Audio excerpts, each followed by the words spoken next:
बेटों को कोई पैगाम देना चाहें तो दे सकती हैं आप। बस खुश रहे, अपने बच्चों को संभाले, अल्लाह पाक उनको हिम्मत दे। मैं बदवा भी तो नहीं दे सकती, मैं माँ हूँ, मैं कैसे बदवा दूँ? मैं नहीं दे सकती, माँ नहीं दे सकती कभी भी।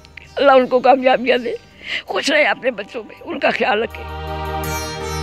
अस्सलाम वालेकुम नाज़रीन, आपका मेज़बान यासिर शामी आपकी खिदमत में हाजिर है और आप देख रहे हैं डेली पाकिस्तान। ये हैं जाहिदा काज़मी साहिबा, जिनकी उम्र 62 साल है। ये 1992 से आज के दिन तक टैक्सी चलाते हैं। अब इन्होंने अपनी गाड़ी को अपग्रेड किया है। इससे पहले जो इनके पास टैक्सी थी वो एक छोटी टैक्सी थी, जिसको इस्लामाबाद, रावलपिंडी और इसके मुल्हिका इलाकों में चलाकर अपना और अपने बच्चों का रोजगार तलाश करती थी। 1971 में सकूत ढाका के वक्त, जिसको मशरकी पाकिस्तान की मगरबी पाकिस्तान से अलहदगी कहा जाता है, उस अलहदगी के वक्त इनके जो हस्बैंड थे इनसे जुदा हो गए। इनको नहीं पता कि वो इस दुनिया में आज हैं भी या नहीं, आज तक इनको नहीं मिले। उनमें से इनकी 4 बेटियां और 2 बेटे थे। बच्चों की आला तालीम के लिए इन्होंने मेहनतें, मजदूरियां की, लोगों के घरों में काम किया, 4 बच्चियों को पढ़ाया लिखाया और उनको अपनी घरवालियां बना दिया। उसके बाद अपने 2 बेटों की भी शादियां की और बेटे शादियों के बाद इनसे मुंह फेर गए, नजरें पलट गए, बेगमात के पीछे लगकर माँ को छोड़ दिया। जब ये तन्हा अकेली रह गईं तो 1992 में इन्होंने दूसरी शादी की। उसमें से आज इनकी एक बेटी है। उस बेटी की परवरिश के लिए, तालीम के लिए ये तमाम तगोदोर मेहनत मजदूरियां करती हैं और इस टैक्सी को 8 से 10 घंटे तक चलाती हैं। 2010 में बदकिस्मती से इनके दूसरे शोहर को हार्ट अटैक हुआ और वो भी इस दारे फानी से कूच कर गए।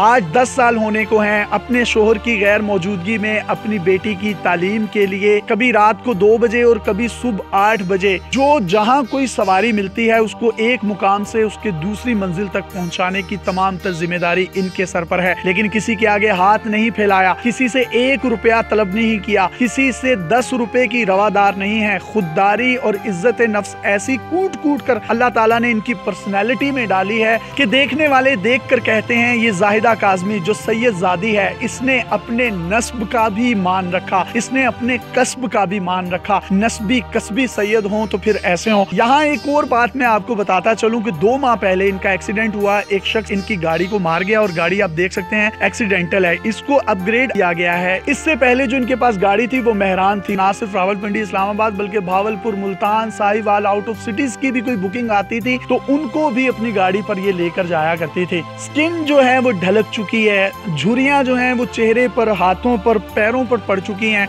एक्सीडेंट 2 से 3 दफा हुआ, बुखार भी रहता है, लेकिन उसके बावजूद बेटी के लिए इज्जत नफ्स को मजरूह हुए बगैर काम करती हैं। इनसे गुफ्तगू करते हैं और पूछते हैं कि जिंदगी से गिला शिकवा है। पहली शादी हुई और 1971 में हस्बैंड लापता हो गए। 4 बेटियां और 2 बेटियों की शादियां की। बेटों ने मुंह क्यों मोड़ लिया? जब उनकी शादियाँ मैंने की, अच्छे घरों में शादियाँ तो नहीं हुई, बस दरमियाने लोग थे। शादी हुई तो उनकी पहले तो उनकी मिसेस ने कहा कि हमें शादी करके ले जाए, आपकी खिदमत करेंगे। जब शादियाँ हो गई तो उनके बाद तो उन्होंने कहा जी आप कौन है, कहाँ से आई, हम तो आपको नहीं जानते।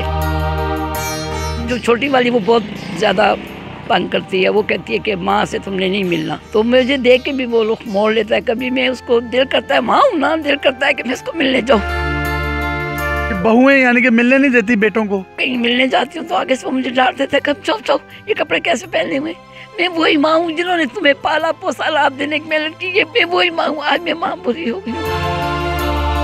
एक मात नहीं मिलती, ना मिले, बेटों को तो मिलना चाहिए। नहीं मिलने देती, वो नहीं मिलने देती। तो बेटे क्यों नहीं मिलते? उनको तो मिलना चाहिए। वो नहीं मिलने देती। छोटी बेटी है जो सबसे, 2 बेटी है छोटे वाले की। बाप मर गया था तो मैंने उस बच्ची को 1 दिन का संभाला। अब उस बच्ची को भी मुझे मिलने नहीं देते। यानी जो आपकी पोती है उसको भी नहीं मिलने देते। बेटे को तो छोड़े, पोती नहीं मिलने देते। इस उम्र में देखें कोई दादी नानी बन जाती हैं और दादियाँ नानियाँ तो जवान होती हैं अपने पोतियों को, नवासे नवासियों को देखकर। मुझे कुछ नहीं उनसे चाहिए, ना मैं मांगती हूँ, मुझे अल्लाह की ज़ात दे, मैं अल्लाह से मांगू। अल्लाह जो सबको देता है वो मुझे क्यों नहीं देगा? बेटे क्या कहते हैं, माँ टैक्सी चलाती है, हमने नहीं मिलना। हाँ, बेइज्जती होती है हमारी। और ठीक है, तो आपने तो उनकी इज्जत करवाई मुआशरे में, उनके लिए दिन रात मेहनत करके, अब वो उसको इंसल्ट फील करते हैं, अपनी बेइज्जती महसूस करते हैं? लेकिन अच्छे घरों में शादियों की तो कहती है नहीं, आप इंसान कितनी बढ़िया, कोई टैक्सी ड्राइवर होना, पायलट होना, इंजीनियर, डॉक्टर होना जरूरी नहीं है इंसान। मुझे तो फख्र है कि मैं अपनी मेहनत करके अपने बच्चों को बाला भीख नहीं मांगी। अतः कि बेगम कुलसूम नवाज ने कहा कि वो उसमें बैतुल माल भी चली जाए, तो मैं गई तो मैंने उनका मैं ज़कात के पैसे नहीं लेने, मैं सद के पैसे नहीं लूंगी। मगर सैयदजादों को तो लगता भी नहीं है, लगती नहीं है ज़कात, मगर देना है तो बेगम साहब अपनी जेब से मुझे दें, मैं ज़कात के पैसे मैंने रिफ्यूज़ कर। वाह वाह वाह वाह, आपको फख्र है अपने आप पर या नहीं है मुझे नहीं पता, लेकिन हम सबको और ये स्क्रीन पर देखने वाले पूरे पाकिस्तान के बच्चे, बच्चियों, बहनों, माओ, बेटियों को आप पर फख्र है। आप पाकिस्तान का रियल एंड पॉजिटिव फेस हैं। टैक्सी कितना टाइम चलाती हैं एक दिन में? 8 घंटे भी, 10 घंटे भी, कभी ज़्यादा लॉन्ग पे चली जाऊँ, मिसाल तो स्वाद जा रही हूँ तो फिर 12 से 14 घंटे भी लग जाते हैं। शांगला जा रही हूँ, इतनी दूर दूर जाती हैं, रात का सफर भी होता होगा। किसी ने कोई नहीं मसला। अच्छा कि तालिबान दौर में मैं चलाती थी, लोगों ने मुझे कहा कि नहीं जाना, गाड़ियाँ छिन जाएंगी, ये होगी वो होगा, मुझे कुछ भी नहीं हुआ। मैं आपके सामने खड़ी हूँ। एक दिन क्या हुआ कि शाम को मैं 4 बजे वाली फ्लाइट से मैंने स्वाद के लिए सवारी ली, जहाँ पे घर है इनका तालिबान का, वहाँ मैं पहुंची तो उन्होंने मेरी गाड़ी रोकी, तो मुझे कहने लगे कि आप अकेली औरत है और किधर जा रही हैं? तालिबान ने रोका आपको? तो मुझे कहने लगे कहाँ जा रही है? मैंने कहा मैं सवारी उतारने जा रही हूँ। मैंने कहा वापसी पे आपने यहाँ रुकना है। तो वो मुझे कहने लगे इधर से नहीं, दूसरे रास्ते। मैंने कहा मैंने पठान की औलाद में सैयद की बच्ची हूँ, मैं इधर से ही गुजरना है। जी पख्तून है, सैयदजादी हैं और कह रही हैं कि मैं रात के वक्त उन इलाकों से गई हूँ, लोअर दीर के और KPK के उन इलाकों में जहाँ पर कोई मर्द जाने से भी घबराता है। आपके सगे बेटे नहीं पूछते? कोई परवाह नहीं है, बिल्कुल नहीं, कुछ नहीं। क्या करना है इस औलाद को जो मुश्किल वक्त पे काम ना आए। पहले 6 बच्चों ने नहीं पूछा, अब जो दूसरी औलाद है, एक बच्ची है, उसके लिए सब कुछ कर रहे हैं। अगर अल्लाह ना करे वो भी बेफैज निकले? नहीं, वो करेगी इंशाल्लाह, वो करेगी। उसका बाप वफादार था। पहली औलाद को तो आपसे प्यार नहीं है, आपको तो होगा, माँ की तो मानता है। बेटियां तो मेरे से बहुत प्यार करती हैं, लेकिन बेटे नहीं करते। बेटों को कोई पैगाम देना चाहें तो दे सकती हैं आप? बस खुश रहे, अपने बच्चों को संभाले, अल्लाह पाक उनको हिम्मत दे। मैं बदवा भी तो नहीं दे सकती, मैं माँ हूँ, मैं कैसे बदवा दूँ? मैं नहीं दे सकती, माँ नहीं दे सकती कभी भी। अल्लाह उनको कामयाबियाँ दे, खुश रहे अपने बच्चों में, उनका ख्याल रखें।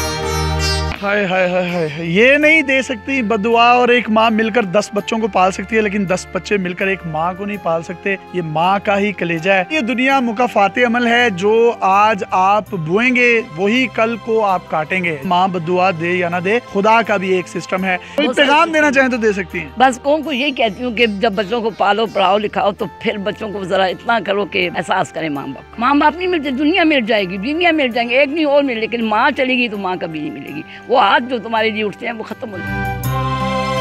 वाह वाह वाह वाह। और मूसा अलैहिस्सलाम जब कोहे तूर पर गए तो अल्लाह ताला ने कहा कि मूसा अब मेरे पास जरा फूंक फूंक कर कदम रख कर आना, क्योंकि तुम्हारे पीछे माँ की दुआएं नहीं है। अपने मेजबान यासिर शामी को, इस पूरे पाकिस्तान की इस माँ के साथ, रियल फेस ऑफ पाकिस्तान के साथ इजाजत दीजिए और देखते रहिए डेली पाकिस्तान।